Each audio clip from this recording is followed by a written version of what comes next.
Hi. So, Andrew, Mirija. Hi. I've got a question. First question is, and I'll ask ladies first. Yes. How do you feel about English training? For myself or for you? What do I think that you? Myself. I used to love English training. I still like it, but I think my real passion now is really helping people develop. So when I train English, it's always with that aspect. I love one-to-ones and finding out about their problems and about where they're going, their goals, and involving that in the lessons. So that kind of coaching. Yes. Coaching approach, would you say? That also. Mm-hmm. Yeah. And then also seeing a team develop. Right. That's very exciting for me too. And Yeah. figuring out how to do it, how to draw its strengths, and how to piece it together. Right. Mm-hmm. Yeah. As you also do with the A&M That's right. partnership team. Yeah. Right. That's Yeah. right. Mm-hmm. Okay. And Andrew, how do you feel about training English? I've moved on. For me personally, it doesn't excite me the way it used to. Now I'm like my wife. I'm a little bit more into personal development. I'm a trainer though, so I love larger groups or speaking in front of people. I teach at university 1 day a week, so that's what I love. That's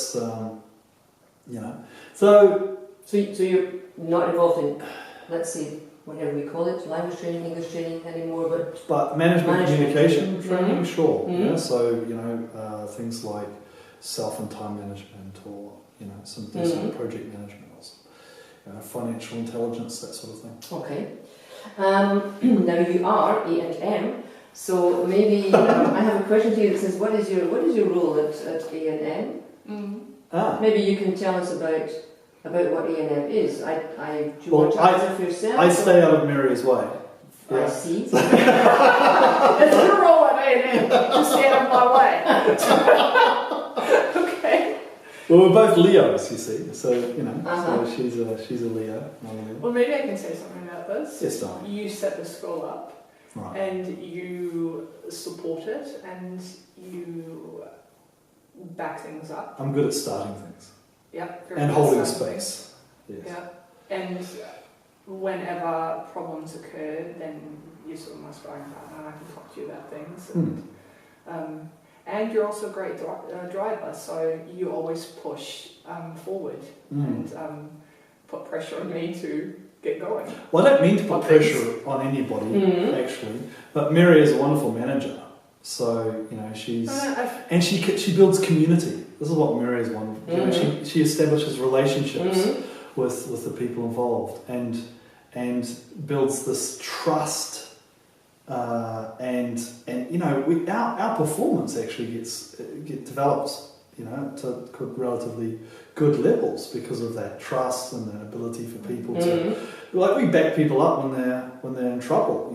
I mean, so that's good. Yeah, and I've really, in the beginning, this pushing energy of forcing people to hammer things out or to move forward. Was a frustration for me, but I've really, really come to appreciate it because that's an energy that a team really needs, and that a startup company really needs. So that's been super important. We're not a startup though. I mean, we've been language since 2016 That's years. true, but it was a startup company. Yeah, it was started with G-Port, with Stefan G, my main man there. So so he's got his own language school, G Language Services, if you want to look it up. He's a great guy. So we did that for 4 years together, and then we moved on. So you've been on the go for 16 years. So could you kind of say what you think is really special about A&M? What's the USP? No, I didn't want to use that word. Yeah. No, I think the level of our trainers, they're communication experts. They're not language trainers as such anymore. I mean, we've got people that are moving more. We feel more comfortable perhaps giving a workshop even sometimes than a language class. Yeah. So the level's quite high, but it's still at the same price that business English language training is. So I mean that's something that we should change eventually. But I mean maybe that's why we're so successful. I get your point, but maybe just to ask a different question. there's always that kind of gulf, there's always that gap, isn't there, between, there's language training, business English training, and then there's management skills training. And it's a bit like, I don't know how you two feel about that, but I always think it's a bit like there's a kind of gap, or let's just call it an abyss in between, and it's like never the two shall meet. Yeah. Although, like, exactly as you say, that the kind of language training that's offered is really at that higher level. Well, that's interesting that you point that out. Can I say a little bit about that? Because all of our trainers were asking us, well, how can we earn more money? How can we earn more money? Yeah. I said, well, unless you want to jump up a huge abyss, jump the abyss and go to this level, then it's not possible. So I created a profit sharing scheme for because I really cared about this. I want personal development in the financial area as well. So to help the trainers to be able to step up and develop their skills, develop their abilities to teach and to train and to coach at that higher level. So that's where we went with that. And have you got something to say about that? Do you know what I mean with it? There's the kind of two different fields. Yeah, it is two different worlds, and in a way, yes, I think you're right. There will continue to be parallel. At the same time, often we know this in the classroom. You're put almost in a coaching situation sure. at different times, and to me, there's a great benefit in being able to do both. That's where I'd also like A&M to go in the future, and to become a provider who not only offers language training but brings a lot of content as well. Important to me. I agree with that. That's the future. What are your thoughts on it? Well, the task is this. I'm always harping on about this, but I think it's that our clients don't really understand that. I see that as the biggest hurdle, to try to explain to companies that there is that either business language, business English training is at a higher level, should then be worth more money, or that there is a kind of overlap of these things. And I kind of find, this is why when I talk in this dramatic way of changing the face of business English training, that's what maybe that's the difficult thing, and that's maybe what the challenge is, to try to be able to reach out to companies, to clients, to customers, and persuade them, or not persuade them, but just show them that there is a different way to do it. The best. That it's not just that, you said the alternative is that if you're cost cutting in the end, you take a larger language school. But this is the perfect client for us. Where the perfect client is somebody who's had a larger language school and they're throwing all this money out and the results aren't coming in. Then for a few euros more per lesson, just a few, I'm not talking about a lot, they can get that higher level from. That's our best client. I mean, I don't want to mention any large language school names, but because we've moved away from those to start this company, both Stefan and I. That's how we came from two large language schools to start this, to do something better. But everybody knows, who's been in the industry long enough, every HR manager that's worth their salt knows that the private business English language schools are the way to go. Yeah. And there's also another market development. In my experience, there's such an oversupply in the coaching and training industry. Right. Coaching and training. Saturation. There's a lot of people who want to get into that market, but there's just not enough demand for it. So I think that's also a good opportunity for us to combine two different things and supply the market with something that's not already there. Yeah. I get that. Yeah. Okay, we've kind of lost the track slightly, but not really. What's the last question? No, I've got what else do you do, but I think we've maybe covered that. That would be fine. Covered that? We do plenty, but this is It's so relevant though. It's not relevant. Well, we live on a farm. We've got lots of horses here, and I run a few companies. But that's not relevant for this. So, Okay, so you do lots of other things. Yeah, we're successful. Right then, let me cut to the quick, whatever it's called. Yeah. Strengths. Let's talk about strengths. What are Mirija's strengths? Organisation. She listens to people. And she's very analytical, so she can go into a situation that's unclear and she can ask the right questions and come up with solutions. That's a few of your strengths. There you go. And Okay. Mirija, what do you say about Andrew? You can be extremely charismatic. Charismatic. Yeah.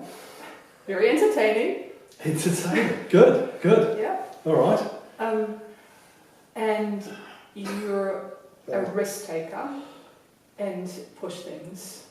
And you see things where other people don't. There's an anecdote from when we were at university together. Angel went to Mexico with some of our friends. Easy. Is this, And this is going on video. I know. Okay. It's okay. Right. And they ended up in this Mexican village, and Andrew got out of the bus, and there were only, there was nothing there, and he's, this is such a great town, really forward-moving, developing, look at all the opportunities, and his friend from New Zealand said, well, where do you get that from, all the malnourished sheep that I hear?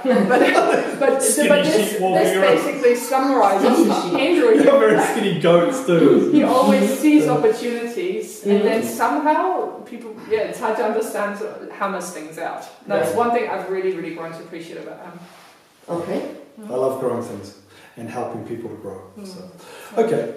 And of course, if I asked about your strengths, I will ask about what you might think your weaknesses are. Each other's maybe. I've definitely got a weakness for organisation and routine. Mirija had a saying, so Andrew's patch-up work, like in the beginning of our marriage. How long have we been married? Almost 20 years. Huh? So she used to say in the beginning, Andrew, I'm just doing patch-up work because I'd missed an appointment here, I wasn't so onto it there, or because my life is not so regular. And I really appreciated that. So thank you very much. Yeah. So I think my biggest weakness is decision taking. I love delaying things because I need to analyze it all in detail, and I want to have the security that it's going to work. And that's also where Andrew is great balance for me, because he often just pushes things through with his risk taking, and then things get done. Sometimes thinking a little bit more before things is also helpful, so we've really become like we're good partners that way. Yeah. So the combination works well. Yeah, that's right. Yeah. Thanks. Nice question. What inspires you? I really, really love moments of real connection with people. Like it doesn't really matter whether it's people in the classroom or colleagues I work with or also customers. What touches me is when I really begin to get who they are. It's important to me to be authentic. I hate masks. I hate playing games. And it's when that works also in a business context that I feel like I'm in the right place. Okay. Inspiring, yeah. Well, what's motivating for me, I'm pretty goal driven, so I have to have goals. But where I get motivated or inspired is when somebody comes back to me, sometimes years later, and I get this email of how they helped me or how I helped them. And I had somebody just in Rourke here. I met them at some event, and they said, "Oh, you taught me. I was a PhD student in Düsseldorf, and you helped me to do this and this, and that was really great." And I was like, "Wow," I could vaguely remember, but that's nice to have that. And I know I've been able to change lives through what I've done and what I've learned from many really wonderful people, and then pass that on in my own way. And and that's I love those letters that come back, or those comments, or that's inspiring for me. That you made a difference. Total job satisfaction. Total satisfaction. Yeah. Okay. Making a difference in the world. That's good. Well, thank you both very much. Oh, thank you. Thank you.